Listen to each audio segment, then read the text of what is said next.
Salut mes petits loups, j'espère que vous allez bien, bienvenue dans cette nouvelle vidéo. Et aujourd'hui, nouveau concept, puisqu'aujourd'hui on va parler d'un phénomène météorologique qui s'est passé le 31 mai 2013 et qui a fait grand bruit aux États-Unis. Vous êtes prêts? C'est parti! Avec le nombre de prises que j'ai fait pour cette vidéo, je pense que le montage va être catastrophique. Je m'excuse vraiment par rapport à toutes les transitions qu'il va y avoir. J'espère que vous m'en voudrez pas, ça a été vraiment une catastrophe à filmer, ça a vraiment été une catastrophe à monter. Donc j'espère que vous m'en voudrez vraiment pas. Je vous remets un petit peu dans le contexte. Nous sommes à El Reno, dans l'Oklahoma. L'Oklahoma, c'est un état qui fait partie de ce qu'on appelle la Tornado Alley. La Tornado Alley, qu'est-ce que c'est? Eh bien, c'est tout simplement une zone des États-Unis où tous les ans, des masses d'air entrent en conflit et donc du coup produisent des orages qui sont propices aux tornades. Il y a tout d'abord de l'air froid et sec qui descend du Canada. On a ensuite de l'air chaud et sec qui remonte du désert du Sonora. Et ensuite, on a de l'air chaud et humide qui remonte du golfe du Mexique. Et toutes ces masses d'air, eh bien, elles vont entrer en conflit, faire des orages, dont des supercellules, qui sont tout simplement des orages en fait, qui ont une énergie surdimensionnée. Et 30% de ces supercellules vont produire ce qu'on appelle une tornade. Voilà, tout simplement. Il est donc 18h03 à El Reno, dans l'Oklahoma, lorsque la plus grosse tornade que les États-Unis n'aient jamais connue va toucher le sol. Pourquoi est-ce que je vous dis que c'est la plus grosse tornade que les États-Unis n'aient jamais connue?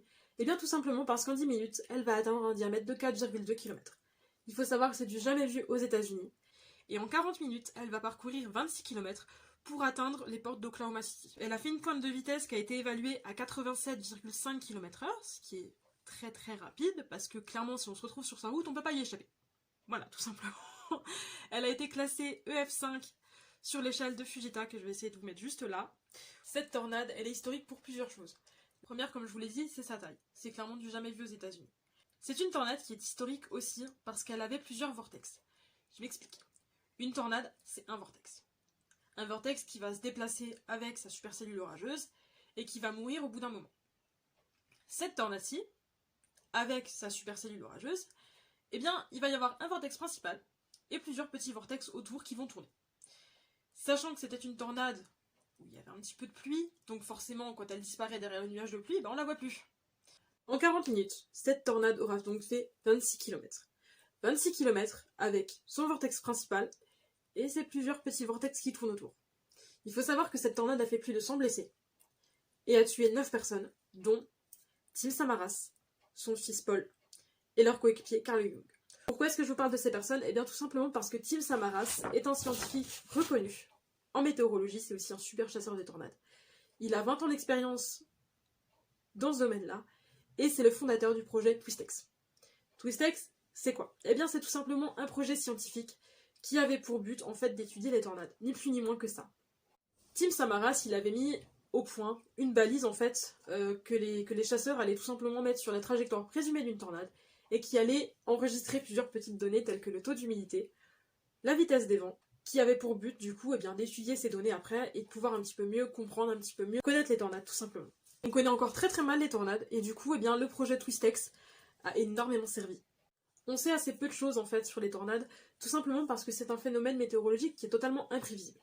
Toutes les cellules orageuses ne vont pas donner de supercellules, et toutes les supercellules ne vont pas donner de tornades. On estime qu'environ 30% des supercellules vont donner une tornade. Sauf que on ne sait pas quand, on ne sait pas où. Tout simplement. Outre le fait que leur apparition soit totalement imprévisible, il y a aussi leur changement de trajectoire brusque qui vont aussi les rendre assez imprévisibles et qui vont pas faciliter la récolte des données, clairement. Toutes les tornades ne se produisent pas dans la Tornado Alley, et elles ne se produisent pas toutes, en fait, du 15 mars au 15 mai, qui est à peu près la période des tornades. Si vous cherchez un petit peu sur YouTube, vous allez voir qu'il y a des chasseurs de tornades qui vont tout simplement trouver une cellule orageuse et qui vont se dire, celle-là, elle va donner une super tornade, on va essayer de la suivre. Ils vont la suivre toute la journée, pour au final que la supercellule perde de son ampleur, perde de son énergie et meurt.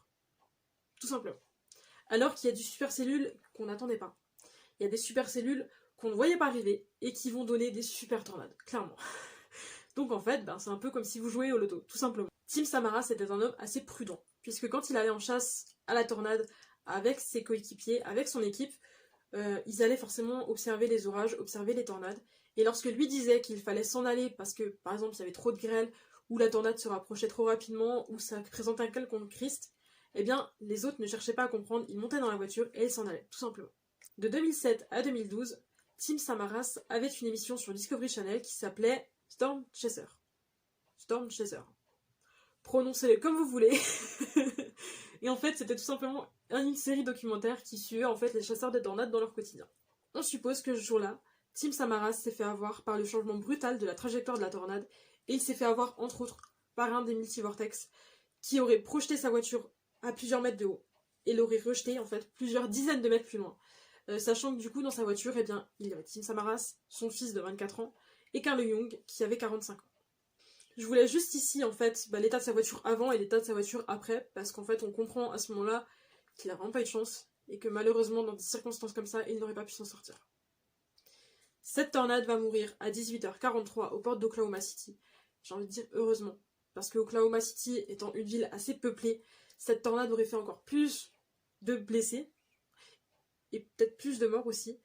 La disparition de Tim Samaras a fait grand bruit, clairement, dans l'univers de la météorologie, parce que c'était quand même un homme reconnu, c'était quand même un scientifique qui avait de l'expérience, et sa mort a fait énormément de bruit. Les Américains sont quand même relativement bien préparés au risque tornadique pour la simple et bonne raison qu'ils en ont, je vous le rappelle, entre 700 et 1200 chaque année, ce qui est un nombre plutôt énorme. Malgré le fait que le pays soit grand, ça fait quand même environ 3 tornades tous les jours, ce qui est énorme. Évidemment, je vous fais ça une moyenne sur l'année, mais il y en a beaucoup plus en fait entre le mois de mars et le mois de mai, et donc un petit peu moins sur les autres mois, tout simplement.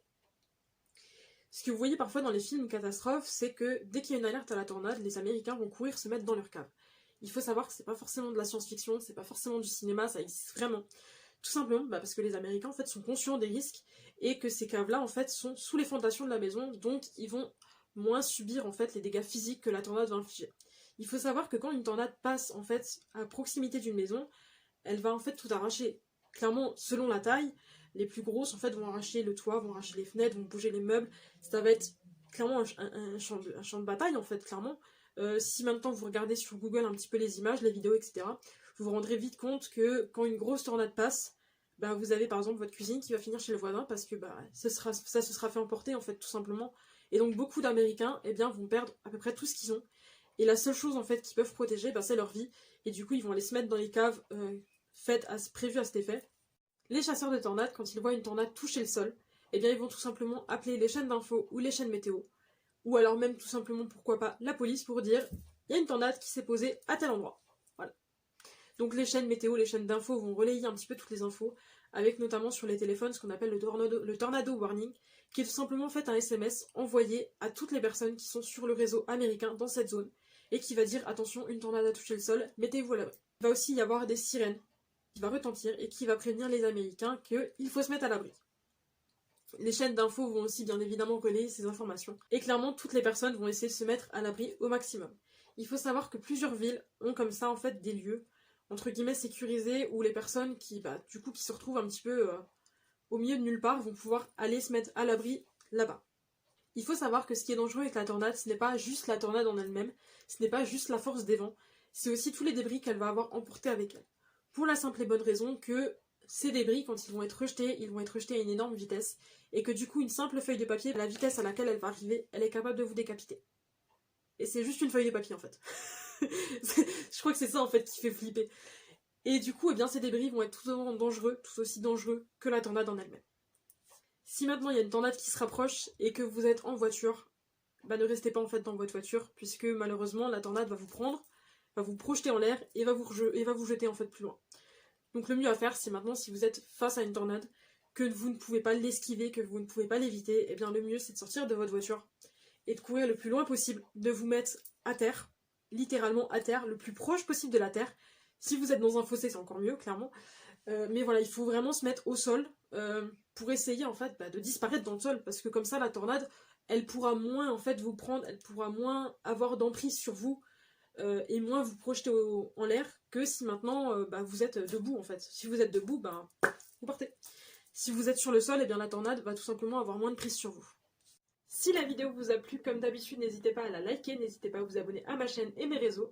Et si ce genre de concept vous plaît, n'hésitez pas à me le faire savoir en commentaire, je serais vraiment ravie d'en refaire d'autres. On va pas se mentir, j'ai mis à peu près 1h30 pour tourner cette vidéo. Je pense que le montage va me prendre au moins 3 heures, parce qu'avec tous les cuts que je dois faire, ça va être vraiment une catastrophe. Mais clairement, je suis vraiment ravie de l'avoir fait. Donc écoutez, moi je vous dis à la prochaine. Bye bye!